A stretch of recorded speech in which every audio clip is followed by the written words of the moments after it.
ফুলের রেণু খেয়ে অলি অকে নিয়ে এলো। আম গাছেরই ডালে তখন আ বসেছিল। অ আ ভাবলো, রসই কোথায় গেল? দেখো, ইঁদুরের লেজটা ধরে রসই এলো, আর ঈগল পাখির ডানায় চড়ে দীর্ঘই এলো। সবাই মিলে একসাথে কত মজা হলো। অ আ রসই দীর্ঘই। দেখো, উটের মাথায় রস্য দোলে, উর্মিমালায় দীর্ঘ ভেসে চলে।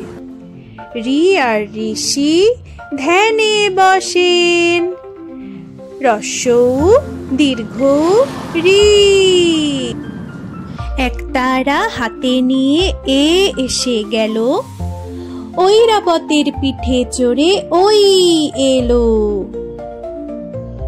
ওল হাতে ও এসে ওকে ডাক দিল, আর ঔষধ নিয়ে তখন ও চলে এলো। সবাই মিলে একসাথে কত মজা হলো। অ আ রস্যই দীর্ঘই, রস্য দীর্ঘ রি। এ ওই ও ও। দয়া করে লাইক ও সাবস্ক্রাইব করে পাশে থাকুন।